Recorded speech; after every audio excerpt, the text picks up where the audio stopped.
This is the Education Business Podcast for consultants and business owners providing services in schools. I'm Claire Riley, and I'll be sharing how to start, grow and scale your education business. So today we're talking about giving yourself permission to stop something if it's not working in your education business. And I'm not talking about stopping your business altogether, so don't panic. But often we put pressure on ourselves just to keep at something. And usually it's based on our perceptions of what other people might think. Basically, we base our decisions on something that isn't even real, but in our heads, which sounds crazy, but it's true. It's something that we do. We don't weigh up the evidence or consider our options. We just believe that we should continue because we started, and that's what everyone else will believe too. That we've made our bed and we should lie in it now. And for those of us who were in teaching once, we can definitely bring that attitude from teaching. You know, that we need to finish it anyway, even if it's not useful. You know, we were always chasing completing everything on a to-do list that would have never been completed and was never ending. But we were never taught to evaluate tasks based on their impact or their money-making ability. So I've got 3 areas to discuss when it comes to giving ourselves permission to stop things in our businesses in order to be more successful. So let's just dive into that. So the first one is, what stops us from giving ourselves permission in the first place? And in my opinion, it's 2 things. Perceived judgment. So judgment that we think other people have about us, but we don't actually know that they do. And the second element is pride. So those are the 2 feelings or worries that hold us back in, I think anyway. So when you think about it, there's a difference between making a living or not, having money or not, being able to live life well or not. It's so weird that we let emotions like this control us and stop us from stepping into what we deserve. We think, what will people think if I stop doing X, Y, or Z? Instead of considering what's important. Because you might not like this, but what your parents think, or what your friends think, or what your in-laws think isn't important. Sorry, but it's not. And I've wasted a lot of time over the years going over comments in my mind that have been made to me that were so unhelpful and came from no sensible place at all. And I want to save you from all of that. And it's funny because you'll find that people that you know in business probably don't have very many negative things to say about your journey, like friends and family do, even though they've got more value to bring. And they might be a lot more successful than you are right now, because they understand that you can't just turn on your business overnight. And they know that instant success is not a thing. And they also understand the fact that it's a process and that you learn from it and you get better at it. You don't have to be this superstar overnight. And this is a good point to remind you that in education, we don't expect children to be an overnight success and get everything right first time. So we should stop expecting the same from ourselves. And I also want to remind you that these comments, if they do come and they're not just perceived, from inexperienced friends and family members are well-intentioned and they come from their own fear. It's not about you. They honestly believe that they are helping you. So don't fall out about it. Just see it for what it is. But you don't need those comments in your life, so throw them away. Because those who matter are not thinking what you think they're thinking. Some will have their judgments, but they're making those judgments based on their own circumstances. And often as the business owner, you know the whole 100% of a situation, which is not what everybody else knows. It probably turns out to be something like 90% of what others don't know.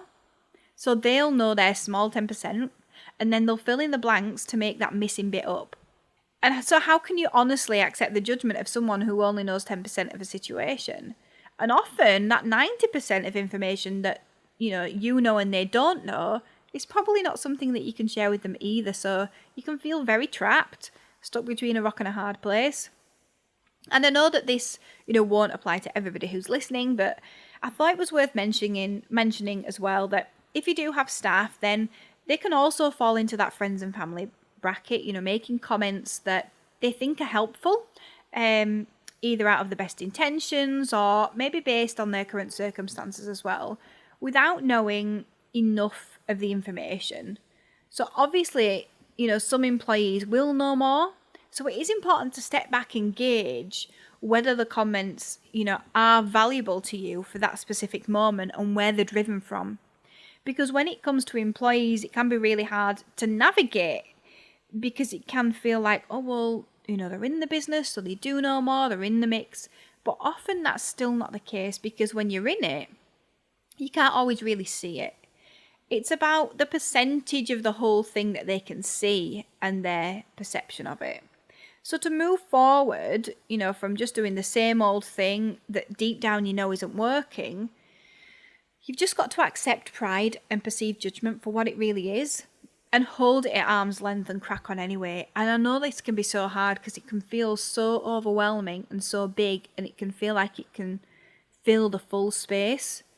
But the important thing is to step like a million steps back, be able to see the judgment, be able to see the pride, hold it at arm's length, and then be able to move forward. You've got to identify where the comments that are stopping you are coming from, and then quickly categorize them for what they really are so that you can deal with them appropriately. And all of a sudden they just shrink to be so much smaller and they don't feel like they're filling the space anymore. So the second area that I wanted to cover is this question: what have I stopped and not stopped in my businesses? So I just thought it would be helpful to give you some examples of things that I've stopped in my businesses, as well as things that I should have stopped but didn't stop. So back in the day, I had this bright idea that I would send out personalised pencils to all teachers and teaching assistants in all Calderdale primary schools. So what was good about that? Well, they would feel the personal touch from Classroom Secrets, and hopefully this would get them talking to other teachers in other LEAs. Right now, that's the only good thing I could think of. Is anyone hearing alarm bells? What was bad then about sending pencils out to every teacher and TA in Calderdale? Well, it took way too long. I think at the time, there might have been about 5 or 6 of us in the official team as employees, so there wasn't a lot of us. And I used all the school websites to get all the names and write on them. There were hundreds as well, hundreds of schools, and I went on every single website and I did it myself. It was such a waste of an entrepreneur's time. And the thing is, I could really see how it wasn't a good use of time for anyone else because they were employed with a wage. And what hits me in the face now, looking back, is that I valued their time, but not my own. Even though I'd got us to where we were, obviously I'd pulled everything out of the bag to put everything in place and I'd done all sorts of things. I valued their time and not my own. That was stupid. I can say that looking back, looking at my former self. And it took me months because I wrote them all and I delivered them as well. And at the time, Hattie was a baby. So it's not like I was working full time and I could just bang them out in a week. I was working about 1.5 or 2 days a week, something like that. And they were short days. And even when I delivered them, I couldn't take her around with me because the boxes of pencils were quite heavy and I'd have had to take her out in the car seat and things into the school. It just, so that ate my work time up as well, delivering them. And you want to know the worst bit about this? Is that this couldn't even lead to a sale because we gave free subscriptions to all schools in Calderdale. Go figure that. And I'd probably done about 3 schools when I realised that this was a bad idea. But did I stop? Nope. No, I didn't stop because I wanted to finish them out of fairness and I'd bought the pencils. So I did. Absolute craziness. And you might be listening to this and thinking, if Claire did that, why am I listening to a podcast?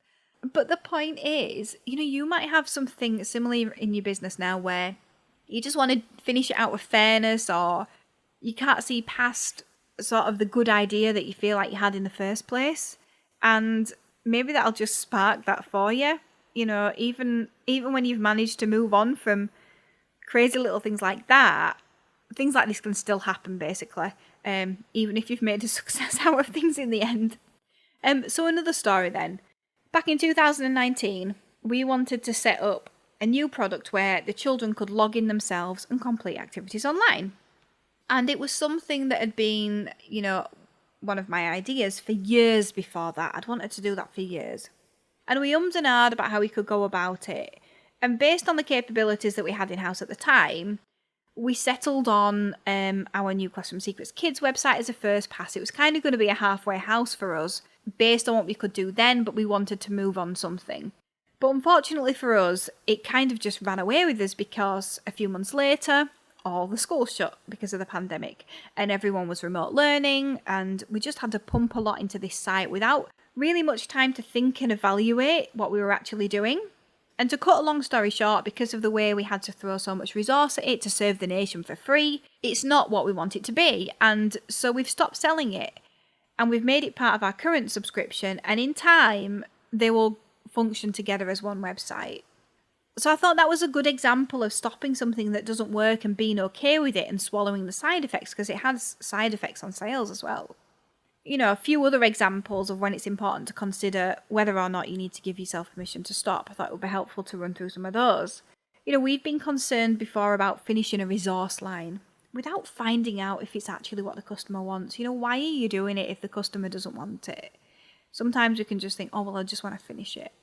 Also, you know, if you've got staff members, it could be continuing with staff members. Sometimes it's just not working. And what I've learned is that you just need to face up to that. And that could be for a number of reasons, including, you know, maybe it's a role that you thought you needed, but maybe you actually figured out you don't need.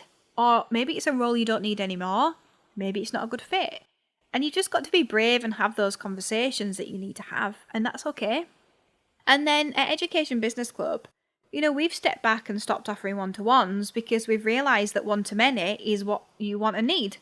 And offering one-to-ones, although it's much easier, you know, it requires a lot less prep in the background, it can be started much quicker. You know, I could do that, but I've given myself permission to stop and focus on one-to-many, even though the launch is much harder for that.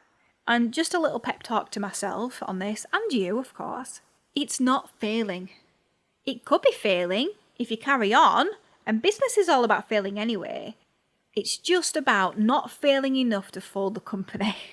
And I know that sounds really like, wow, in your face, but that's what it's about. It is about failing, and it is okay to say, no, I can't make this work, and move on and do something else and stop it. It's so easy for us to look around and do things because others are doing them. You know, we make an assumption, don't we? Oh, that must be going well for them. They've put that out a lot. They've done a lot of that. And maybe they've not given themselves permission to stop, and we're falling into the same trap as they are. You know, there have been many times where we've been copied doing something that isn't successful as the company that's copying us must perceive that it is. And the third thing then is, you know, why should we give ourselves permission to stop? And the answer is to become more successful. Let's talk about it in school terms.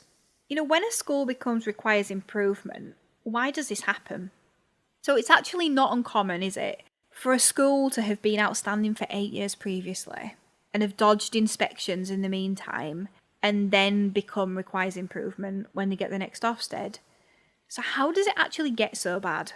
And I think it's this. It's by having a label that makes us seem like we are successful and clinging on to that and using it as an excuse to do things the way that we've always done them, to not reevaluate or change based on the current circumstances. To think that we have this formula and then just to push ahead with that. But things evolve. You know, with coronavirus, I feel like this is quite relevant. You know, they amend vaccines every year because viruses evolve. And it's important that we do as well, you know, in all areas of our lives, but especially in business. Because if we're not growing, we're dying. So I suppose you could say that it's fortunate, in some sense, that in education business, we don't have the luxury of falling too far into the trap as we do in school, because the money, or the lack of it, will stare us straight in the face. So it's not as easy for us to trundle along doing what we always do and not noticing that doing it the same way we've always done isn't working anymore because the money keeps coming from the government. You know, there's no specific exchange of value needed in a school. So I suppose in some ways that's helpful because you have more markers to show up for you, whereas in school, you wouldn't have realised. So let's not do this in our businesses then. You know, let's give ourselves permission to stop because we are commercially aware now and we're removing our emotions from the situation as good business leaders do, and we're making decisions based on facts, not feelings where possible. And then ask yourself this question when you've decided to stop something. What else can I do that does work or could work? So I really hope this episode has sparked some reflective thinking for you today. Sometimes we don't need to stop. Sometimes we just need to slow down. And I'm going to be talking about that in the next episode. And just a bit of an update for you. The Education Business Club beta is on its way to you. I'm so excited. So I'm working towards a 1st of December launch. So I very much hope that you're going to be joining me and everyone else in the club from the 1st of December for our meetings. And it's going to be amazing. Thank you for listening to the Education Business Podcast. To get more information to grow your business, sign up at educationbusinessclub.co.uk.